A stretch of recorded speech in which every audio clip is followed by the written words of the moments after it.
have your attention, please? We're going to go ahead and get started. Before we begin the program tonight, I want to ask you to pause for a moment of silence as we remember those who have gone on this year, who have passed on. Our beloved Coach Tommy Browder passed on, and our board member, Miss Bobby Randolph. Miss Bobby always sat right here with us every year. She was always here, and she passed on this year. And also Mr. Bill Webb. So we could have a moment of silence remembering those Sports Hall of Fame members.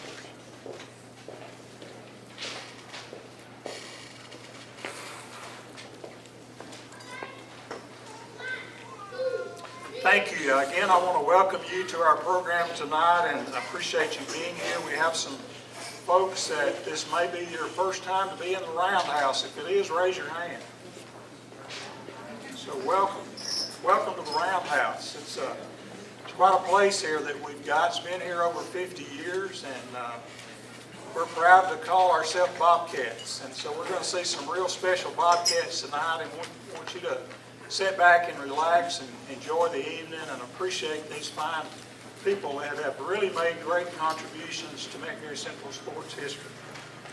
Our first MCHS Sports Hall of Fame inductee tonight will be Ebony Creighton Baggs.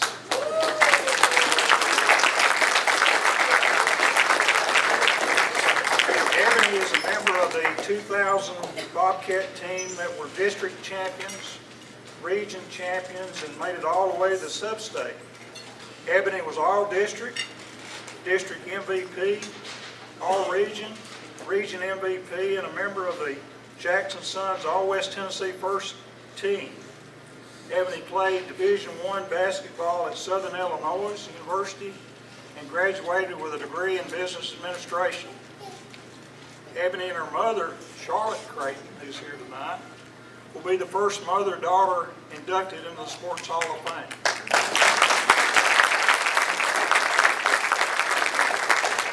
Ebony's married to Stevie Baggs, Jr., and in January they'll welcome their first child.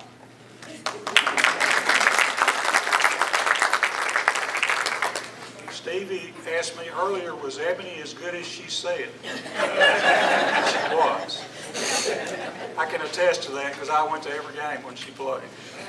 So please give a warm Bobcat welcome to Ebony Creighton Baggs.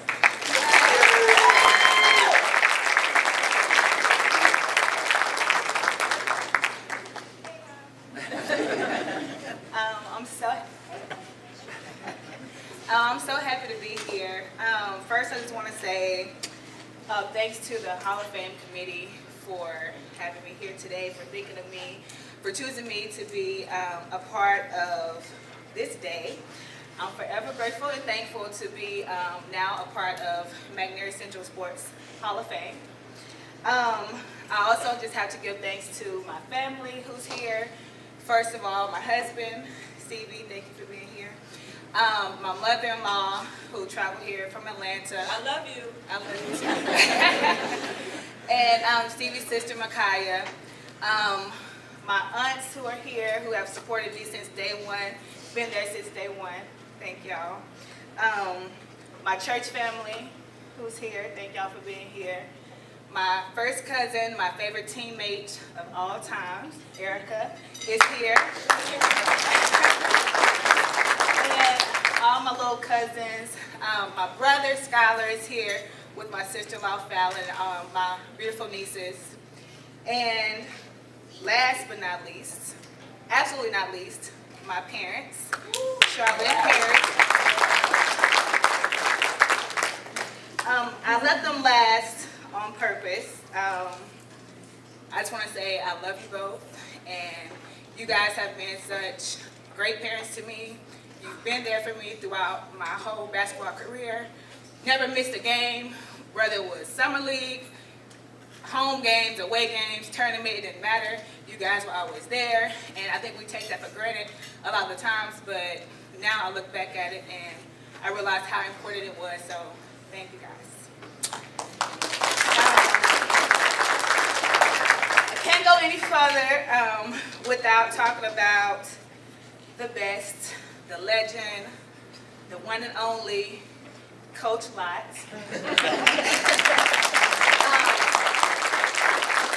Coach Lott is definitely one of a kind, and I was super blessed to be able to play for him throughout my basketball career. I remember, starting in middle school playing, just couldn't wait to get to high school to play for Coach Lott. And so I remember, just being, of course, Eric was at Raymer, I was at Selmer, and all the other teammates. The goal was just to come together, be able to come together and play here at McNary with Coach Lott.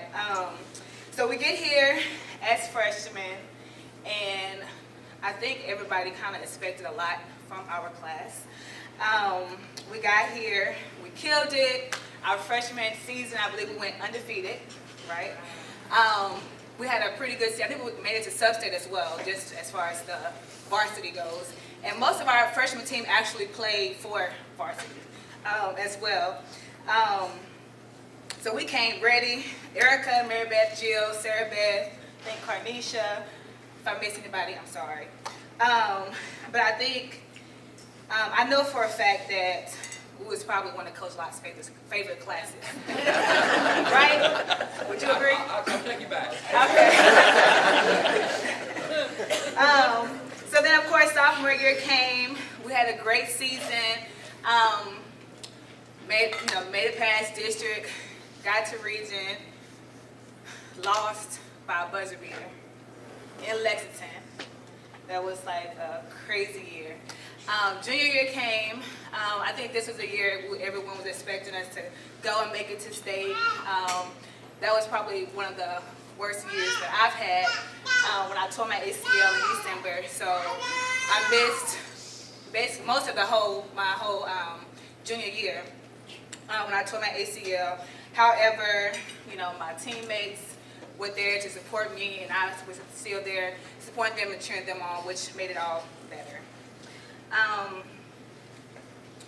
One thing I can say about Coach Lott was that regardless, he was always ready to go scout the next team, and he was always down for us riding with him. So him and Miss Linda. So we would go drive to Jackson, go to Humboldt, go everywhere, scout the teams that we had coming up next. And one thing, my parents didn't let me go many places, or go with many places, or go with many people. But if I was saying I was going with Coach Lott, it was no question. So then our senior year came. I'm back from my injury. So again, this is another year we think we're going to state. I come back, then Erica tears her ACL. Mary Beth is out for most of the season. So then we go through more obstacles, and I just remember, I think Erica ended up coming back at the end of the season, playing with her torn ACL. Mary Beth ended up coming back at the end of the season as well. We made it to sub-state. Still had a very great season. Lost at sub-state. So I was like, it's just not meant for us. it's just not meant for our classes to make it to state. But even though we didn't make it to state, we overcame many hurdles, and to me that is what's most important. I guess just want to end by saying, McNary will always, always, always have a big spot in my heart. I love McNary Central. I missed it. I wish I was a little bit closer so I could come to more games, things like that. But yeah, I'm just so thankful for being here. Congratulations to everyone else who was a part of this Hall of Fame class. And yeah, that's it. Thank y'all.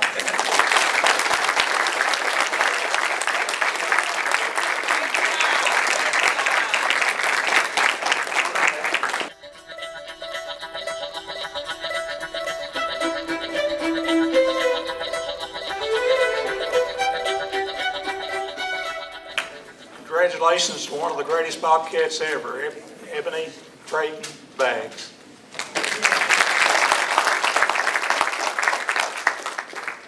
Erica Erica is still carrying on that tradition of basketball. Erica's a coach at Raymer, and she just told me a few minutes ago that they're going for their third county championships in a row this year. So let's give her a round of applause.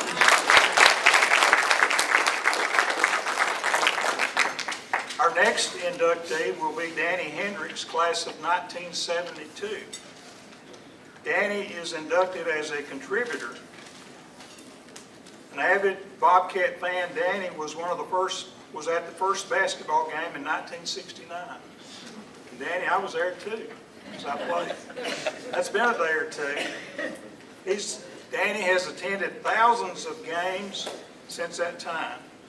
He led the Selmer JCs to create weekly awards for football and basketball players. He is a loyal softball team fan, and next to Jeff York, can tell you more about Bobcat sports than anyone. Please give a warm MCHS welcome to Danny Hendricks.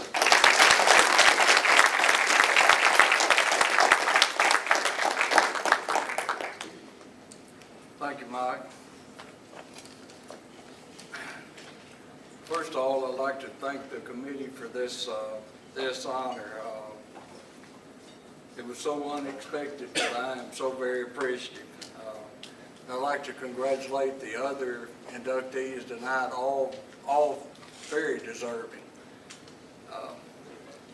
As Mike says, I've been a Bobcat since day one. I was a sophomore when the school opened. I enjoyed my 3 years as a student here, and the rock stars were Charlotte Creighton and the Lady Bobcats my 3 years. They made 2 state tournament appearances, and their overall record for those 3 years, Charlotte, was 82 wins and only 7 losses. Wow.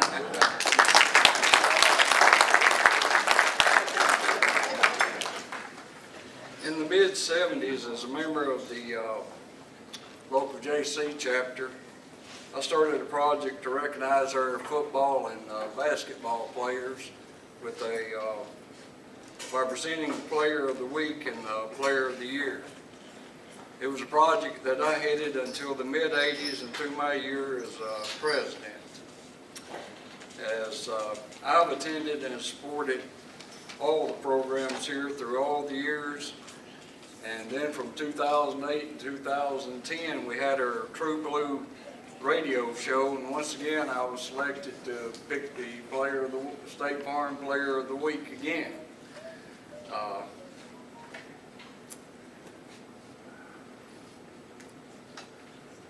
I'd just like to say on a personal note, I know the last couple of years has been tough for us all with the COVID and all, and I lost my nephew back in August to it, and I'm so thankful tonight that his wife and 3 sons are here tonight. I had my own battle with COVID back at the first of the year, and I want to thank everyone for their prayers. It meant so much, but I want to especially thank Richie and Lori Bodiford and Chris Whitten. They called and text me daily to encourage me to keep fighting this thing when I didn't feel like fighting it. And to Jeff York, who kept everybody posted on Facebook about my condition. Finally, I want to thank the committee once again for this wonderful and very unexpected honor. Thanks to everyone who came out tonight. God bless you, and go Bobcats.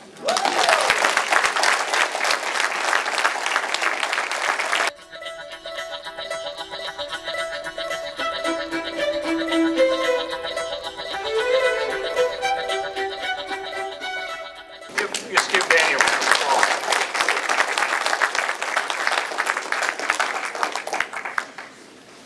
I'm going to ask Dr. Jerry Pyron to come forward, the principal at McNair Central High School, and he's got a special presentation. Y'all, I've got a letter that we wrote to Mr. Danny that I'd like to read to everybody. Mr. Danny Hendricks, it is with a sense of gratitude that this letter of appreciation is being written. Mr. Hendricks, you are a recognized presence at many sporting events in support of the Bobcats. You always greet everyone you meet with a smile and a pleasant word whenever you are in attendance, and you are a most enthusiastic supporter of McNairy Central High School. That support is gratefully acknowledged by the administration and the athletic department. With this in mind, we feel that a proper way to say thank you would be with the attached admission ticket. With this card, you will receive free lifetime admission to any home sporting event at McNairy Central High.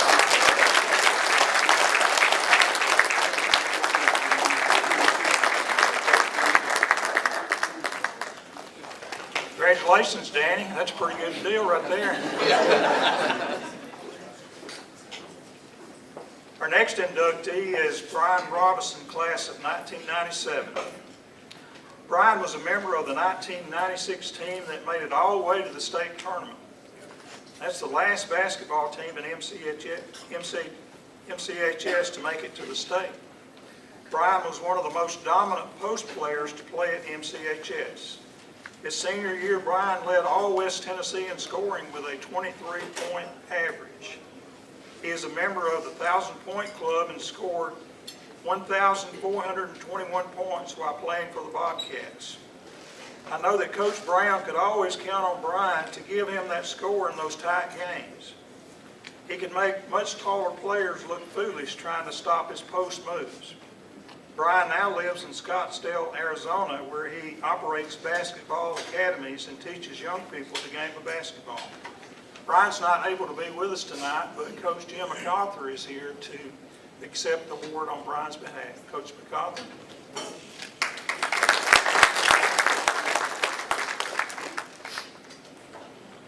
First of all, I'd like to say I can't tell you how happy I am to be here tonight in a place where I have so many great memories. I had a phenomenal experience teaching and coaching at McNairy Central High School.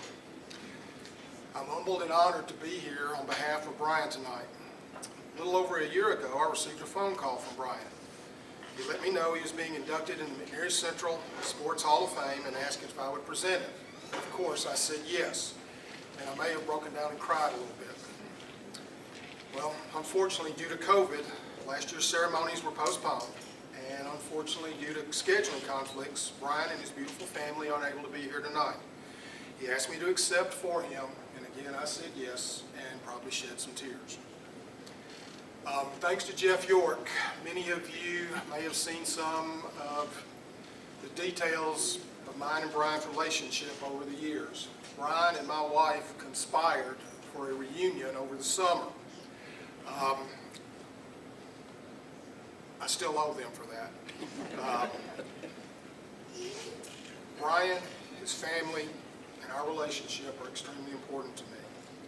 He's very dear and important to me and my family. One of the quotes I used to describe Brian that Jeff asked me to write was this: the old English idiom, don't judge a book by its cover. I, along with so many coaches in the area, and far more players, made that mistake. Brian went from a freshman that Jeff will tell you I'm the genius who didn't start it. But he went from a freshman that I struggled to find a place for on the floor to the 5th leading scorer in Bobcat history. And a Hall of Famer is being honored here tonight. I talked to Brian this week and I asked him, what do you want me to share tonight? The words of Maya Angelou in her poem Alone introduce his wishes perfectly. Now, if you listen closely, I'll tell you what I know. Storm clouds are gathering. The wind is going to blow. The race of man is suffering, and I can hear the moan, because nobody, but nobody, can make it out here alone. Alone, all alone. Nobody, but nobody, can make it out here alone. Miss Angelou went on to say, it takes a village to raise a child, to raise a community, and to raise the consciousness of a nation. Make no mistake, Brian's village was built on bedrock. His mother Daisy and his grandfather Matthew. They taught him life lessons. They instilled values in him that make him the husband and father that he is today. And more than this tonight, that's what truly matters. We tend to think of the village in a child's life as the adults, parents, grandparents, aunts, uncles, cousins, teachers, coaches, ministers, and so many others. Brian shared through Jeff who many of these adults are. Once again, Brian taught me a lesson. The village includes the child's peers, his classmates, his teammates, his friends. These are the people who also help you get through the ups and downs of daily life. Brian mentioned 3 teammates who sadly are no longer with us that made a huge impact on him and helped him get where he is today. Bobby Dameron, Willie White, and LaShawn Dameron. He sought out Bobby daily in practice to match up with and compete against. He respected and acknowledged the fact that Bobby was a starter as a sophomore and that Bobby was more skilled than he was. And this was mentioned with respect and admiration, not jealousy. He went at Bobby and had Bobby go at him so that he could improve and so that he could help Bobby improve. Bobby was a huge inspiration behind Brian's drive to improve. Willie, or the preacher as Brian calls him, urged and constantly reminded Brian, examine his thoughts, his words, and his habits. He reminded Brian and urged Brian to stay positive at all times on and off the court. I never knew this. He never told me until this week. His first start came against Kossuth his sophomore year. And he mentioned how nervous he was. I had no clue.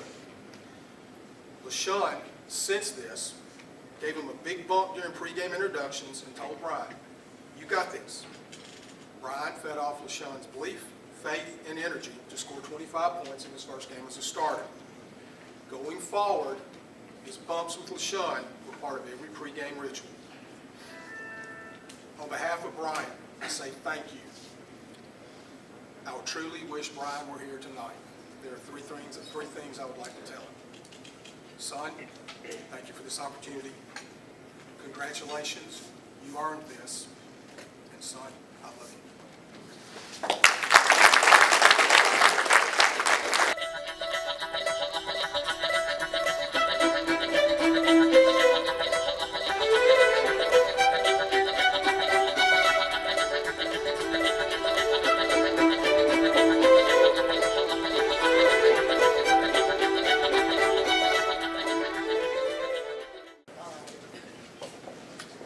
Well, what a wonderful story. Let's give him a round of applause.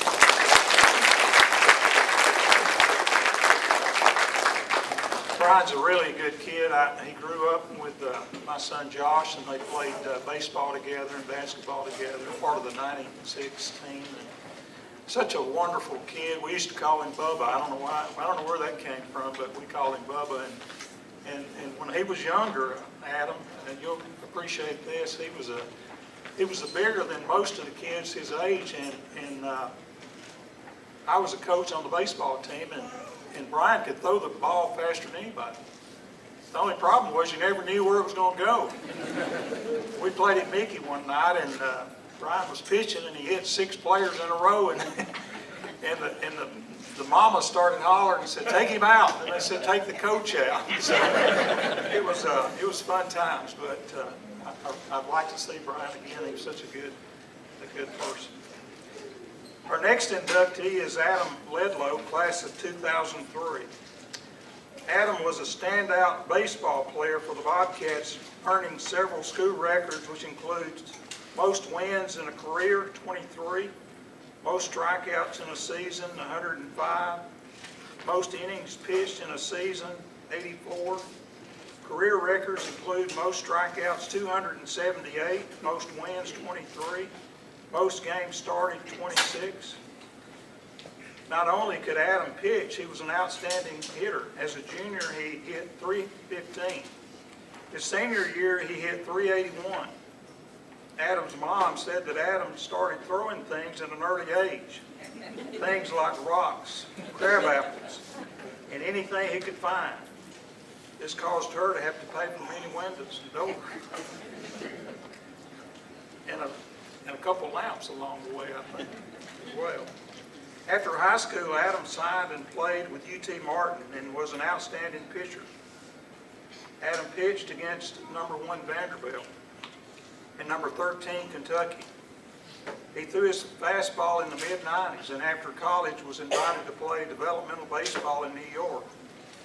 Adam did finish his degree at UT Martin and holds a BS degree in education. Please give a warm Bobcat welcome to Adam Ledlow.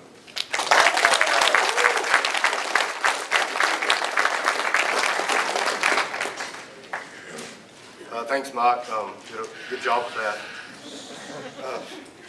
Definitely broke a lot of things around the house. I think that's how my baseball got started. My sister throwing things at her and just whatever I get a hold of. But I want to thank the Hall of Fame committee. Very good honor. Means a lot to me. Appreciate that for everybody that had a part in it. Being the first baseball player ever inducted, truly special. Congratulations to all the other inductees. I know it's hard work and you most certainly earned it. So congratulations to that. Very tough to get up here for sure. None of this is possible without love and support of so many people. My grandparents for sure were good to me growing up. Didn't get too mad when I'd break things. As my mom mentioned, I was constantly throwing stuff and they never got too mad at me.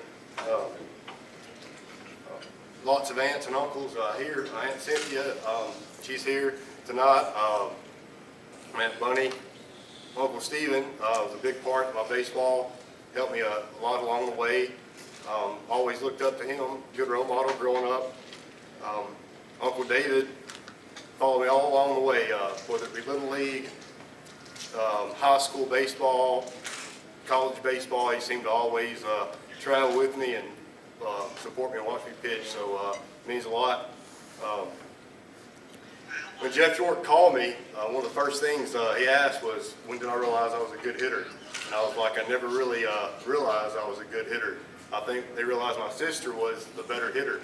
So so they made me pitch and start pitching at a young age. Had some very good teams growing up.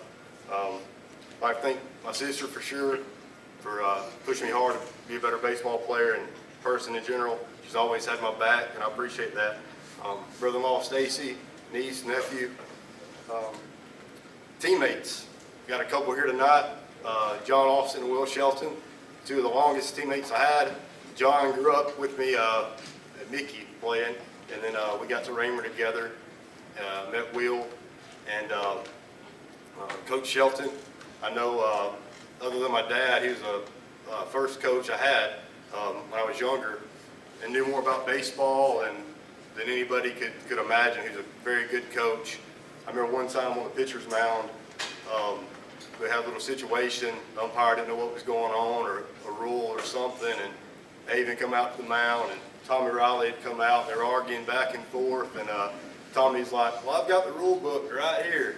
And Haven's like, well, I've got it right here. So, very smart, great coach. Also taught me how to throw a curveball that helped me when I was younger. So, my parents, my mom and dad for sure. Done so much for me along the way and means a lot. Appreciate it. Couple friends here. I got Adam and Joe, longtime friends, always there for me. Appreciate you guys. No matter where you come from, what you wore, what you drove, you were always good to people. Meant a lot. So, Mickey teachers, Miss Bowers coming tonight, Miss Chandler, Miss Boterford. Really appreciate y'all coming and everything you done at Mickey. I know I stopped seeing Miss Bowers just a couple of days ago, and I always felt like I was probably a bad student at Mickey, but she said she didn't remember me too much, so that's a good thing, I guess. But I was always proud to be a Bobcat. I love McNairy Central. Coming out of Mickey, I had a choice to go to Adamsville or McNairy. It's kind of unique being from Mickey, and I chose McNairy because of the baseball program at the time, and proud of that. Coach Franks, I notice he's here. Got to mention him too. Played a lot of travel ball with Coach Franks. I think the last bullpen I threw before I went to Detroit to try out was in this facility at UC McNary. So he helped me a little bit with that. But to close, I just want to say thanks again to the Hall of Fame. Being an athlete, this is the highest honor you can receive. I know we have a lot of trophies and awards along the way, and those tend to get put in boxes and collect dust and all that kind of stuff. But the Hall of Fame's forever and means a lot to me. And thank everybody so much for coming out, and appreciate it. Thanks.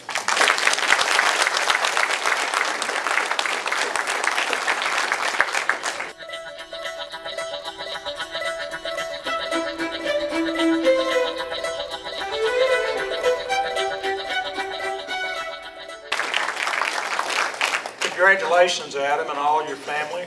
Appreciate you being here and supporting him. Quite a baseball player. Our next inductee is Jimmy Kaiser, class of 1981. Jimmy was an outstanding multi-sport athlete at MCHS. As a freshman, Jimmy lettered in football, baseball, basketball, and golf. As a sophomore and junior, Jimmy lettered in football, baseball, and football, and as a senior, Jimmy lettered in football and baseball. Jimmy was named All-District in baseball in 1981 and selected JC Player of the Week by Danny Hendricks. And part of the top crop in Tennessee quarterbacks by the Jackson Sun in 1981. Jimmy was a valedictorian of his class in 1981 and graduated at UT Martin with a degree in accounting.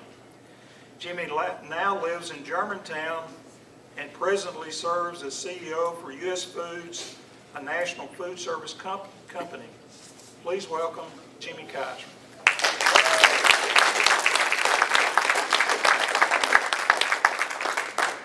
No, thanks, Mike. It's great to be here.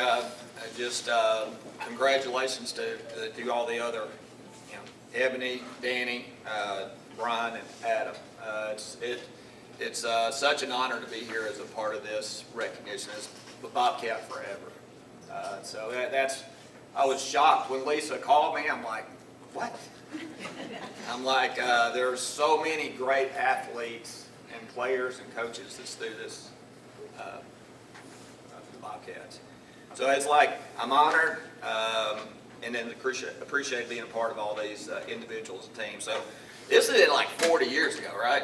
That's a long time. And I won't say how many people are not even 40, so they told me I had 8 o'clock. No,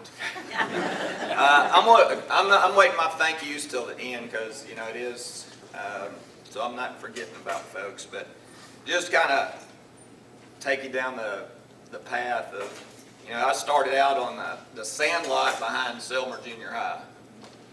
So that's way back. My QB days started then. I was encouraged with Coach Emmons in junior high. He would meet with me in the library in the 8th grade to go over the game plan, and he let me call my plays in 8th grade. So that was pretty cool. At Mike Hockendate'd say run him left, run him right, but it wasn't too complicated. But I felt that confidence at that early age, and then came to McNary Central. That was like the goal. It was about the basketball and all the teams that have been in here, and I wanted to play them all. I wanted to play all the sports. But when I came up, I went to football camp with the varsity my freshman year. Clark Walker had an eye injury, and they were kind of debating about what to do. And so, as a freshman, I went to Greenfield, Tennessee, on a team camp. I'm not scared to death. So, Coach Nunemaker at the time, he broke me in right. He ended up and let everybody. They go, just let him sack you a few times and get him broke in. So that worked out. Threw a touchdown pass to Anthony McDougal at the time, and it was all good. So. Anyway, I appreciate that confidence at that point, but I was ultimately able to play with our team, our core team of freshmen, and Coach Lott and Coach Day. You're going to hear some common names that have been a piece of Bobcat history for so many years. We were 3-4, didn't knock it out, but we were building confidence with that same group of teammates. Now, sophomore year, this is probably the year that probably set who I am today, and probably a lot of folks on that team. It was the 78 team, Coach Justice, Coach Webb, Coach Lott, Coach Davis. It was Coach Davis's first year. We went 1-10. 1-10. We were 0-9. And they wanted to debate whether we were going to play Munford that year. And, you know, that team, there were about 27 of us, most of us sophomores. And it's like, yeah, let's do it. And we beat them, and Johnny Jones, that played for Tennessee, we beat them and went on to play Brownsville the last game of the season with Darrell Bowles that played with Arkansas. Got beat 42-27 or so, but I mean, there was still a confidence that we took into our junior year. So from that, we went into junior year, and then we started out 7-0. We thought we were tough stuff.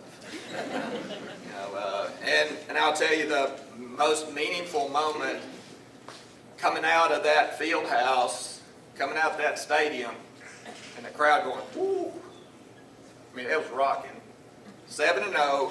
They were playing Another One Bites the Dust. It just happened to be us that night. I mean, we put in the shotgun. We were like, whoo, we got it. And man, that north side was beating the ball back there. It was one of those bring you back down and understand where you've been. But you know, that was probably the most memorable piece. We came back and then lost 2 games to Savannah, and there was somebody else in there. But then we lost 2. We got an invitation to the Civitan Bowl in Union City back at that time, and our last game of the regular end of the season was at Kossuth. It was like rainstorm. We go into halftime, we're down 12-0. Hey, Coach Justice is not here tonight. He had everybody keeping their helmets on that night. And the halftime speech we got, we were down 12-0 at the half, and then we ended up 15-12 with a field goal by Greg Maxton. So it was like, finished the year 8-2, went to the Civitan Bowl, and that kind of shows where you're going. And 1-10 to 8-2, went to that bowl game. Our senior year, we had a solid year there too, and 7-3, lost in the first round of the state playoffs. But you know, I was fortunate to play ball after that, and I played football and baseball at Southwestern, at Memphis, at Rhodes. Being able to, you know, first baseball win there was Sleepman in a 2-1 game at Millsaps and down there. So I was there with Jim Glover, a teammate there, and so a lot of history there with Jim. But you know, my takeaways are this, you know, that shape, you know, turn around from a 1-10 season to having 2 winning seasons really set the tone for life. I always had somewhat of a chip on my shoulder, you know, about other programs. You know, everybody's got tradition and programs, and I wanted that here. That's who we want. I know Tommy Browder, you know, kind of set that stone with the football team, and didn't really play for him. He was always on the other side when I was in school. But you know, have that winning tradition. And I know there's been a lot of great seasons since then. You know, one thing that we did in the baseball world too was we won a district in our sophomore year. We won a district tournament and beat Jackson Central Mary. That was another one of those underdog moments. Beat them. Jackson Sun was posting all these things up there. You know, we beat them, and a lower ranked team. They were number 1. They kind of just handed us the trophy in the parking lot. Coach Webb loved that. And Coach Webb, woo! Yeah, he was great. So, you know, tonight being a part of all these great teams and everyone playing the roles, it's about the teams that I've been a part of. Having William Rail here drive up here, Sammy Sisk, lineman, all the folks on the teams that made it happen. You know, first thing I would do, I want to say thank you to my teammates, especially my offensive line. That was the centers that I had over the years, and just the line. It's special that it does mean a lot, and all those folks that stuck together all those years. That 79, our 79 team, the first winning team, got inducted 5 years ago. So it is a special group of folks and coaches. I do want to thank all our coaches that supported as well, and then all the supporters over the years. You made the difference in our lives. To my family, you know, coming to all the games, Mom was sitting in the stands. She know nothing much about football. But thanks to my Uncle Joe, who's keeping up with all my stats, whether it been football, basketball, whatever, he was always right there from Little League till I finished up. So thank you all there. Probably dragging my sister to all the games and stuff too. The encouragement that then Dad was always pushing me. He probably made me mad a lot in all the sports. Just do you know I passed that on to the boys. But it's that appreciation you can hear later on days like today that it mattered. To push the encouragement, to push you, to want the ball, and to be a part of a great team. So, Dad was even, remember him on the chain game when it's pouring down rain, and I know I got knocked out of bounds over there and all this, and Dad's like, he's still on the chain gang. So that's just parents and the support, don't take it for granted. So as I reflect back on tonight, think about the turnaround that can happen when everybody supports, works hard, and executes. It means a lot. It's great to be part of such the organization. Really didn't, our cousin Don Whitaker in '78 with the stadium out there dedicated to him. So there's a lot of family, we're all one big Bobcat family is what I would like to say. So I'm just to clarify, I'm not the CEO of US. I'm an area president of US. I got promoted tonight, but I'm not there. I've been with them 32 years, and so that's. And I do want to glad to have my wife Alice and of 34 years, and my youngest son Adam here at 28. Here to see us tonight. I don't know if Adam's been in the roundhouse before. And then they were sitting here talking, and Jeff Droke, I know, he knows he's a huge fan and knows all the facts and compared stories over here earlier as well. So I'm going to close this. I won't take away the clock, because Alice goes like this. In the business world, I talk about, this is one of my favorite quotes. I've actually been using it a lot in the last 20 months with all the COVID stuff and things that's going on out there. It's a Charles Swindoll quote. Life's 10% of what happens to you and 90% of how you react. So I think that's a piece that you look back at our history and those teams that, and where we're at today, it's kind of shaped who we are and what we are. Once a Bobcat, always a Bobcat. And thanks so much for the honor tonight. Thanks.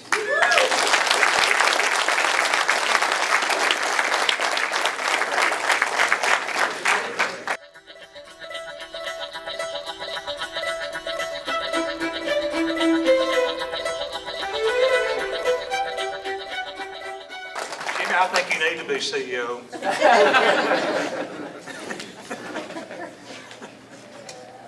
We appreciate that, and appreciate the kind words and your parents. I'm really fortunate in my working career. I started out as a builder, and I talked to your dad on the phone every day for 20 years at Locke Brothers, and then I got elected county mayor and had the opportunity to work with Miss B. And so, special folks, they're really good people. Thank you.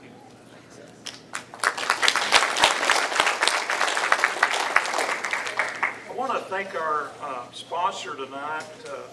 Liberty National is our big sponsor tonight. This is something that we took on about 9 years ago. Lisa Forsythe called me and said, we need to start a Banquet Central Sports Hall of Fame. And so we kind of got together and developed some bylaws, went to the school board to see if this was something they would allow us to do. And we decided early on that we weren't going to ask for any money, and we never have. And this is something that we've gone along and been able to have a nice banquet for the inductees through the years. And this year, Modern Woodman stepped up and made a sizable donation to sponsor this event tonight. So we want to thank them. Bradley Gray, who's a graduate of Banquet Central and has been instrumental in some other fundraising things. And so let's give them a round of applause. Your program has some other sponsors too. Do what? Liberty National. What did I say? Modern Liberty. We'll get them next year. I do need to get that right. No, Liberty National. Richard didn't want anybody else to get in there. Okay. There are some other sponsors for tonight's event, and we want to thank them as well. I want to thank our board members for coming up and making these presentations to the inductees tonight, and it's always a fun time to get together, but one thing I'm always amazed with is that how smart these board members are to pick these inductees. I mean, every year that we do this, I'm just blown away by the intellect and the time that's spent in selecting these people. And when you come, you make us proud. You make us look good, Ebony and Jimmy and Adam and Danny. You all make us look good. So it's this school has been a part of my life for a long time. My wife and I will be married 50 years, and we met here at McNair Central High School. And so it's special to me. It's been a great place to teach children the ways of life and how to live and how to raise a family and how to make a living. And it's just a wonderful place. And I want to close by saying this. And if, you know, you can become a Bobcat's really something special, really special. Because, Jimmy, you already said once a Bobcat, always a Bobcat. But because if you take an eagle, if you take a lion, take a rebel, a blue devil, and yes, even a cardinal, and put them all together, what do you get? A Bobcat. Have a good night.